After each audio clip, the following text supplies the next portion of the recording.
Welcome to Guard Your Savings podcast, where we're exploring the real conversations behind retirement planning. I am here with our host, Dolph Janis, owner and founder of Clear Income Strategies Group. He is also an insurance professional. You can learn more at guardyoursavings.com or by calling 704-919-0149. Today, Dolph, we are diving into the topic of fear in retirement. But before we do, how are you today, sir? I'm wonderful. Happy to be here. Just hard to believe we're in the final weeks of 2025. It's just been like, zoom, here we go. There's something Days about are getting shorter, the wind's getting colder, and it's just wow. There's something about flipping that calendar and seeing October that just, it accelerates everything because it's Halloween and then it's Thanksgiving and it's Christmas and the year is over. It goes by fast from here on out. Yeah, well, Thanksgiving is my favorite holiday of the year. I mean, by far. We have our pie giveaway and our charity giveaway event. That's just my favorite time I look forward to every year. What's your go-to favorite pie? Oh, I'm by far pecan. Pecan? That's my husband's. That's what he loves. Thanksgiving was my mother's favorite holiday, and it was always a battle in our house because Christmas I love, and I would watch Christmas movies in July, and she would say, you cannot decorate for Christmas until after Thanksgiving. Thanksgiving is its own holiday, and she was very adamant about that. So in my house growing up, there was not a single Christmas decoration until the Thanksgiving dishes were put away, and then we started. There is a cure for that. You know, if you go to Costco in July or August, you'll have Christmas decorations up so you can feel at home there. So I know. Trust me, I'm in that aisle. You can come find me. Well, today we are jumping into fear in retirement, and a friend of mine had recently posted this Instagram that talked about various fears and phobias, and there was one that was called, I hope I'm pronouncing it correctly, plutophobia, which is actually the fear of money. I've never heard of such a thing, so I went down a rabbit hole and I read that this can actually manifest during retirement because people have a fear of spending everything that they've saved. So even with a well-funded nest egg, people are fearing giving up that everyday paycheck. What do you think drives that fear?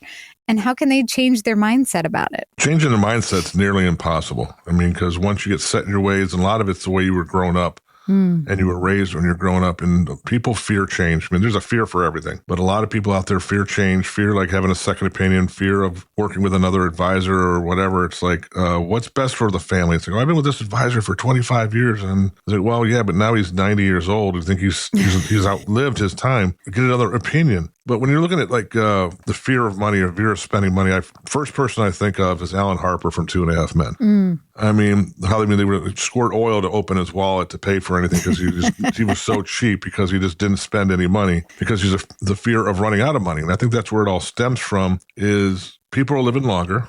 That's been proven. Healthcare is getting better. Also, healthcare is getting more expensive, and people are afraid of touching their principal. And it's like, okay, do you want to enjoy your life, or do you want to sit back and not do anything because you're afraid of running out of money?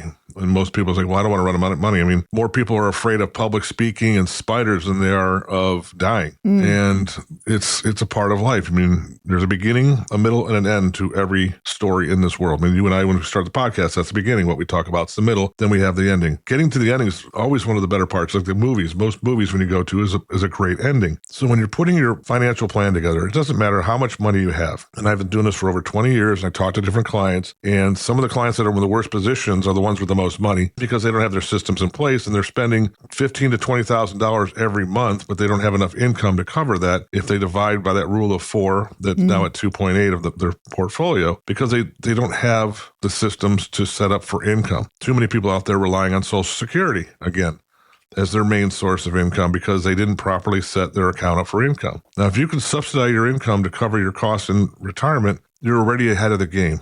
And between annuities, pensions, and Social Security, those are the only 3 sources of guaranteed lifetime income, which if you have a guaranteed income, you know you have that paycheck getting deposited in your account every single month. Guess what? That could eliminate the fear of, as you say, plutophobia, whatever the fear of money. We'll go with it. I'm not sure how to pronounce it either. We're going to have to go to the bullpen and make sure we get a call on this one here.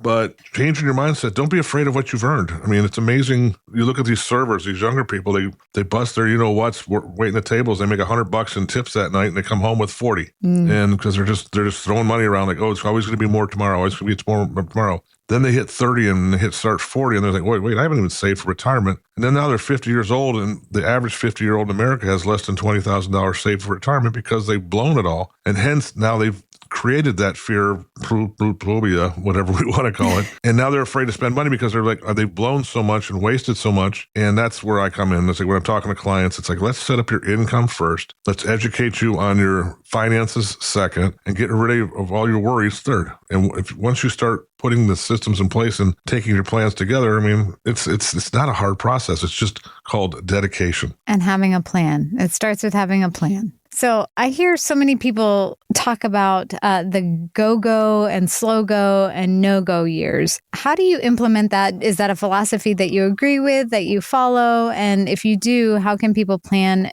financially and emotionally to make the most of their go-go years? That's one of my favorite questions. There is actually a song about that. But anyhow, you should stay in the go-go's the whole time. And if you stay in the go-go and never go to the slow-go, I mean, obviously you're getting older. Sometimes you slow down. But I said my oldest client's 104 right now.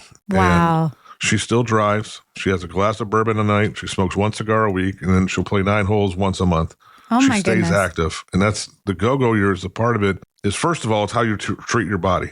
Are you staying active or are you sitting on your can watching TV all day and all night long and not being active? A lot of my most successful clients that are out there enjoying the go-go years, they work at a part-time job, 8 hours a week, 2 4-hour shifts just to get out and meet people. And Sure. they got their income in place. It's like, okay, if you're spending $4,000 a month and you have a guaranteed income of coming in of $8,000 a month, and you have a nice savings behind you to cover more intangibles, you're never gonna go into the slow go years because that no-go years. I mean, what is a no-go year? You wake up, somebody feeds you, you watch some TV, someone feeds you again. Is that how you want to live your life going forward? Is that how you want your grandkids or your children and stuff to see you later in life? The decision in this world is all ours. We are our own habit of success and our own habit of failure. How we plan and how we work ourselves going forward is going to determine what's going to happen going later. If we are fine just sitting on our rump and eating bombs like Peggy Bundy,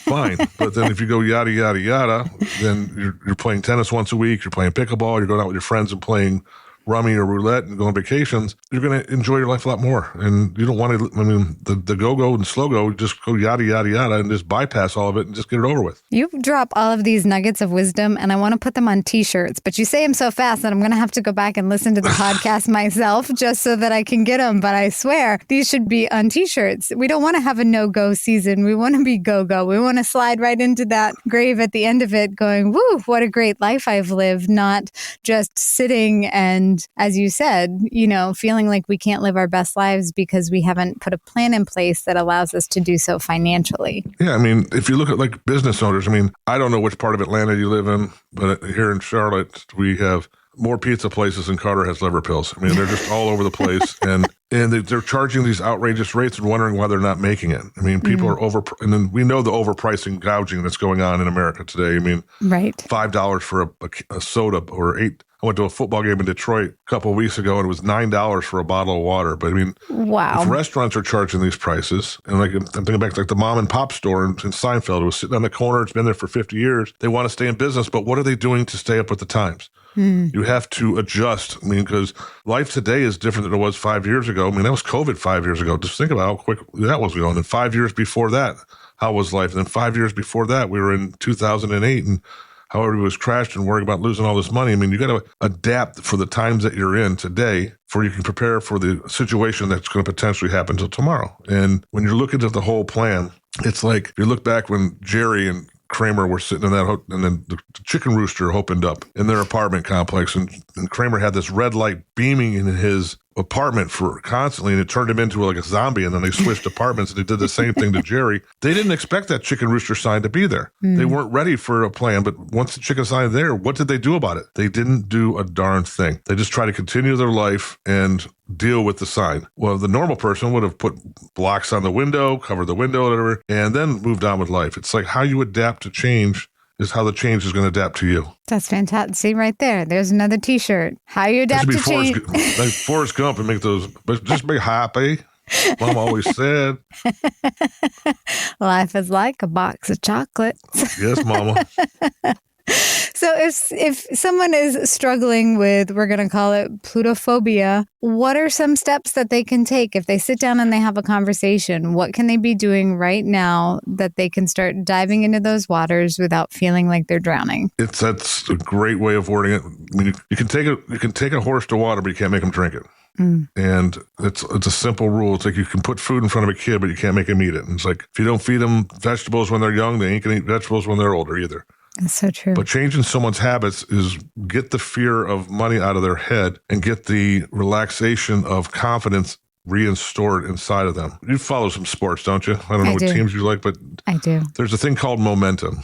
And when a team has momentum, it's amazing how it just flows from one person to the next, and then the whole team just starts successfully, and then everything just goes great. Where other times it's like quicksand. Once one thing goes wrong with one player, it happens to the other, and then they all start sinking, and then they're over their head, and they're in quicksand, and it's over with. The same is with if someone has a fear of spending money, or I don't have enough money, or I'm afraid of making changes, or a second opinion, or, oh, this happens, or this sounds too good to be true. They're in self-denial. And if you're in self-denial, you're not going to make any change. But if a client comes and sits down to me, and I've had a plethora of them who they've come to me and they didn't even become my client, but I've educated them, and we still stay in touch because they're thankful for the education. I've done my job. That's what, as a fiduciary, I've done my job. But if you can make them feel confident, say, hey, you have this amount of money, here's your income. This is what you have enough income to last. It's going to last you for the rest of your life, no matter how old you are. Even if the money runs out, you're still going to have it. So now you're putting confidence into their system, saying, well, now I have enough money to live on. I can actually start spending my money. And they say, yeah, and don't be afraid to spend your money. But there's a big thing you're a woman. You love purses probably. You love shoes, and you probably have more sunglasses. You probably have more sunglasses than Louis Vuitton. But anyhow, it's do you need another pair of blue shoes, or do you want another pair of blue shoes? And when you're looking at those, people buy more stuff of what they want than what they actually need.